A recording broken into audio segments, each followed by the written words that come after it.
Alright, sorry about that. Technical difficulties.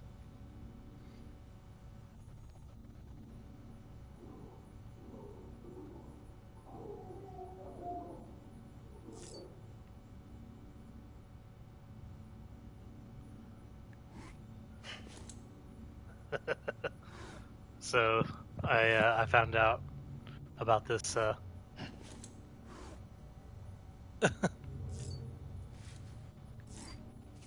Easter egg, I guess.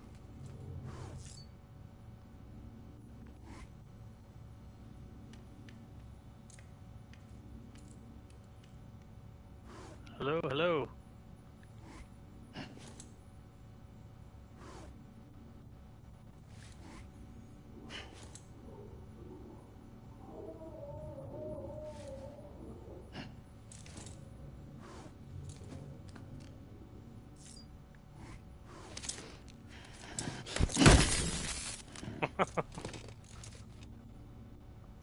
Don't look at him like that.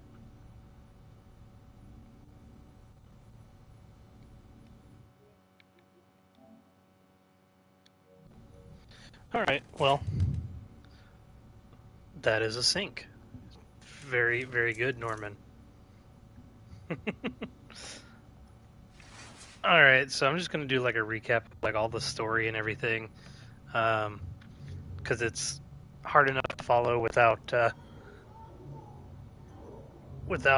playing like consistently, consecutively, or whatever. Anyway, so the story is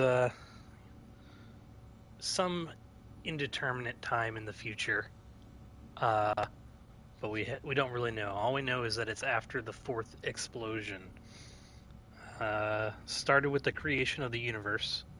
That's the first explosion, the Big Bang. The creation of the planets, and specifically Earth, was the second bang. The third was the explosion of life, like when life happened.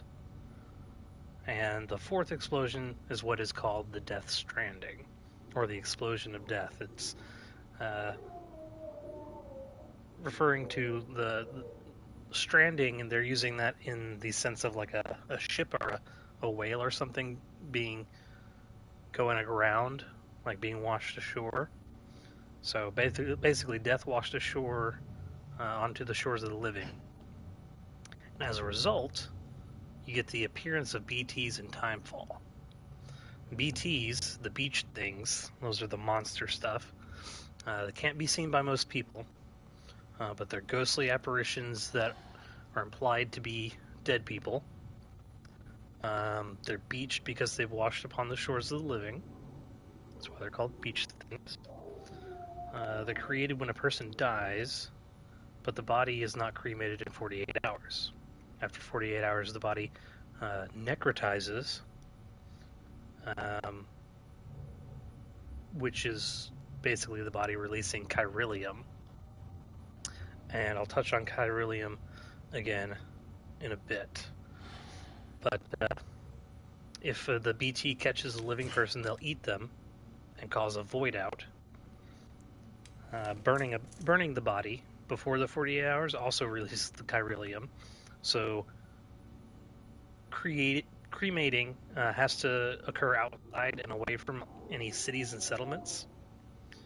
Chiralium is measured in chiral density. And so people with dooms can see or sense the BTs, or people who are connected to a BB. But a void out is basically when a BT becomes or consumes a living human.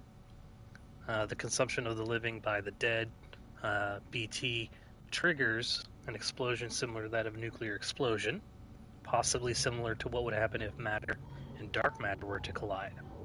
Now, question so far is, does it always attract the big colossal BT that we saw in the cutscene? Or was that just a special one-off?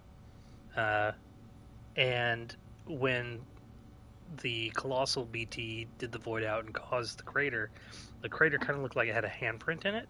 So was it just like that was the colossal BT's footstep? Don't know. It could go either way. It could be just a special thing, or that could be what happens every time. Um, so the other thing that happened with the Death Stranding, aside from the BTs appearing, was timefall. Uh, Timefall is rain, which occurs in areas of high chiral density. It causes whatever it touches to be pushed forward in time or age rapidly. Um, this is due to the chiralium. So chiralium is a new form of matter that was discovered after the Death Stranding. It's fifth dimensional. It basically it exists outside of time. Time doesn't affect it.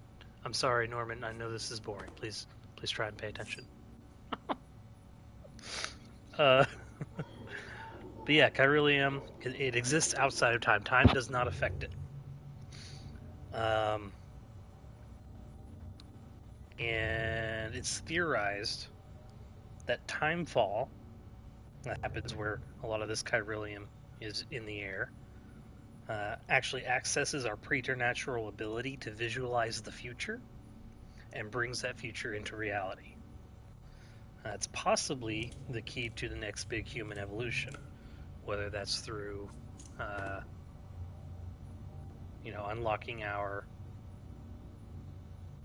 psychic abilities or something. I don't know. Also, chiralium levitates, and chiralium is actually coming from the Latin word chira. I looked this part up. Uh, and chira in Latin is hand. So you see all the BTs leaving handprints, and then the like the chiralium deposits that we've been harvesting are all shaped like hands. So there's some pretty significant symbolism there. But yeah, so chiralium is released by the dead bodies when they're necrotizing. It's also found naturally in the world, maybe. Definitely is a fundamental element of reality that just was recently discovered, though. It can be used similar to the way we use the internet. That's called the chiral network. But it can also be used to transfer matter. Something similar to 3D printing, but also kind of like teleportation. Can't teleport anything with a soul. And I'm guessing it's because using the chiralium, since it's an object outside of time, it's basically pushing. So, say you want to move a rock from Pennsylvania to Nevada. You're going to pick up that rock and take it all that way, right? Well, in the present, it might be in Pennsylvania, but in the future, after you've taken it to Nevada, it's in Nevada. So the chiralium accesses that preternatural ability of ours to foresee the future and pushes the rock forward in time to a state in which it is already in Nevada. So it's like teleportation. It's also like 3D printing. There's a whole weird loop to it. Yeah. So anyway, so there's this place called the Beach. Death Stranding connected the realm of the living and the dead, and the beach is a plane of existence, possibly a physical place too, but it's definitely a plane of existence bridging the divide between the living and the dead. When someone dies, they wash up on the beach. Eaten or turned into BTs. Do they go to the beach? It's not quite certain. I think the BTs come back to the land of the living after going to the beach rather than going forward to the land of the dead. But that may be wrong. we'll find out more as we go further. The key to learning more about the BTs and the BBs is obviously the beach. BBs and their still mothers. A still mother is a pregnant woman who dies and takes her soul and that of the unborn child to the beach. The fetus is then harvested from the womb of the still mother and placed in an artificial womb that simulates the womb of the still mother. The body is kept, the body of the still mother is kept in a facility that sends updates of the still mother's womb to the artificial womb of the BB, because the souls of the BB are connected to the beach. That means the BBs can sense and see the presence of BTs.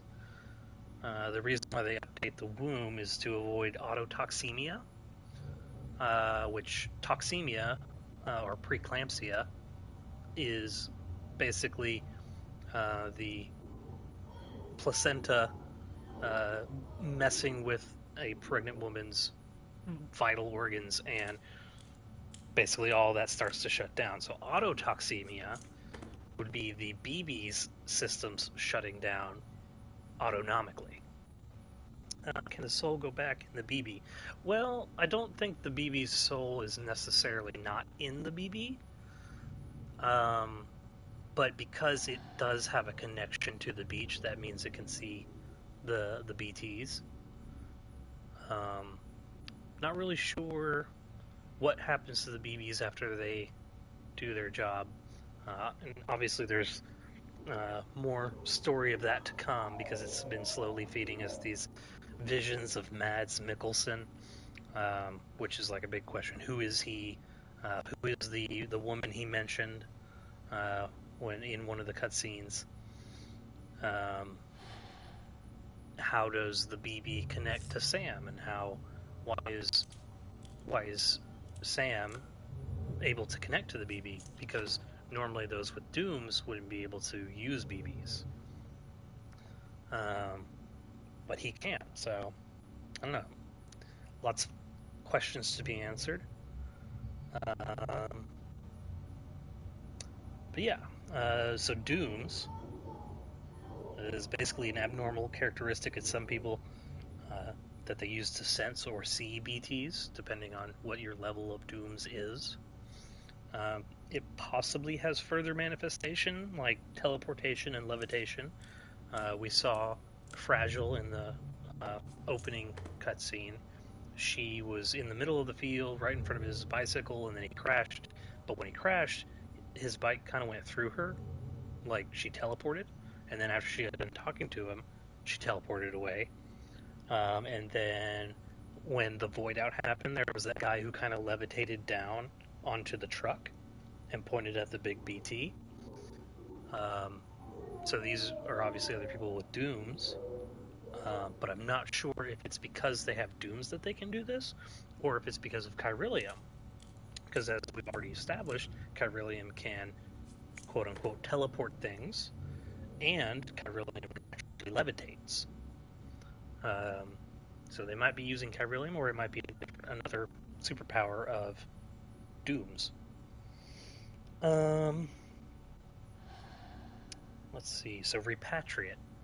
Sam's a repatriate. That means he can return from the beach after he dies, go back to his body, and continue living.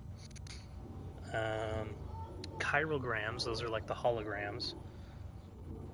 They can be transmitted across long distances, but I'm not necessarily sure that every time we see what we are led to believe is a chirogram, it is necessarily the person that we think it is. Like deep fakes. You can fake a video of somebody saying something that they didn't. You could probably do the same with a chirogram. Don't know if that'll play into the story or not, but interesting to keep in mind, because one of my main questions is the Bridges company evil? Are they actually trying to reconnect America to make everything happy honky-dory? Or do they have ulterior motives? Because there's the homo demons They are a group of militant individuals who oppose the connection of the chiral network. They are probably behind the void out that we witnessed. Because that guy floated down and they said, oh yeah, they're not opposed to causing void outs. And obviously, Bridges, who wants to connect everybody to the chiral network, was based in Central Knot City, where the void out happened. It would be really good to knock them out at their base of operations. So we think that the Homo Demons group did that. But why? What's their motivation for keeping everyone disconnected? Is Bridges actually evil, or are they doing what they say they're doing? So the cryptobites, those little bugs, they're infused with chiralium. Consuming one restores health and mitigates some minor effects of timefall. As what's her face, Fragile said, cryptobite a day keeps the timefall away. So maybe they have more. There's more to their story. They may play a bigger part further down the road, or they may just be a health recovery mechanic in the game. We'll see. Chiral allergies. Sam has an allergy to chiralium. It's present in everybody who has dooms. It causes involuntary tears, so when they're crying in the game, it's usually just because they're around a lot of chiral energy. Chiral contamination. This is where it gets... this is the stuff I found out last time. I was just blown away by. So chiral contamination is a result of the prolonged exposure to chiral radiation. It doesn't affect people with dooms, so like Sam's not going to get chiral contamination, but it causes a hormonal deficiency that can be treated with the drug that we've been delivering to different places, the oxytocin. Now, the mules, they're people with severe chiral contamination illness. They became addicted to delivering packages after the fall of the machine/drone society that was caused due to the lack of human interaction.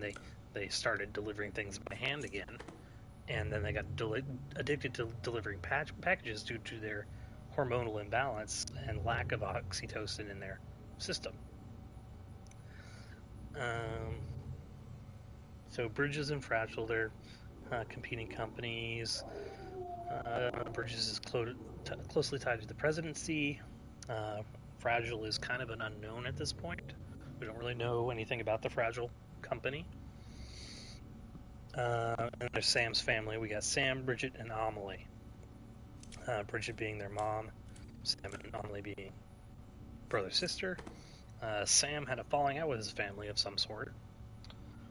He has aphantasmophobia, the fear of being touched by people, but it also appears to physically mark his skin. He's got these handprints all over his body. Amelie looks like a young Bridget. Is she a clone? Is she a time-displaced soul of their mother? She said her body was on the beach so that she doesn't age. But if the beach is just the connecting land between the living and the dead, how did she get her body there? Is it actually a physical place that you can go to? And what is the person who's walking around on the West Coast? Is that not her body? It's a confusing, or is the West Coast, like the beaches of the West Coast, where the Death Stranding happened, and that's where the connection is. But yeah, so Bridget was the president of the United Cities of America. She's deceased. Amelie is now the president, but she's being held prisoner by the demons. Sam's blood affects the BTs. Naming convention is weird. That's pretty much the story so far that we know. Not sure if I got everything, but I just tried to condense my thoughts on paper to kind of make sense of the story. Now we have, no problem. It's a lot easier to follow the story if you have it all at one time rather than the little trickles that are fed to us in the game. I'm sure it would be revealed eventually, but uh, yeah, I want to follow it now. So we got a bunch of these interviews that we can go through and find out more stuff. The Egyptians believed that humans were composed of two elements, the Ha and the Ka. The body and the soul. Various texts expound upon their nature in detail, but perhaps simplest can see them as follows. The soul is that which joins with the child in the womb and gives life to the body. It is also departs the body upon death, ergo the body is simply a vessel. Should the soul return to it, it will live again. It's precisely why, or what is observed in near-death experiences, a soul separated, albeit briefly, from the body. Egyptians believe that death not to be instantaneous change of state, a process by which the soul moves from one realm to another. This process itself has changed things in the Death Stranding. In the normal order of things, when death occurs, the soul vacates the body and passes into the seam. From there, it transitions to the beach, and only then onto the world of the dead. But after the stranding, a soul that has already made its journey to the beach may attempt to return to its body in this world. It is hard to believe at first, but the process of necrosis provided proof that the phenomenon was difficult to deny. This is why the imperative that we burn the bodies of the dead. Okay. The word cardinal comes from the Greek care, meaning hand. Compare your left hand with your right. They seem similar in both size and shape. Yes, now face your palms away from you and place one hand over the other. Their shapes do not overlap exactly, but place your palms together and voila, match. Internet will be internet. But you can just read along as I'm reading it. It is as if one hand is the mirror image of the other. But again, if you were to compare the mirror image of your hand to itself, we would see that the two are not identical. This is the essence of chirality, the state in which the mirror image of a shape does not match the original. It is theorized that BT's point in time and space, our shapes as it were, would not overlap neatly onto one another, save in reflection, and when our particles meet the opposite, a void out occurs. So yeah, kind of like matter and antimatter colliding, causing a giant explosion. A new form of communication we have utilizes beaches, which are akin to mirrors reflecting this world to the other. Hence, the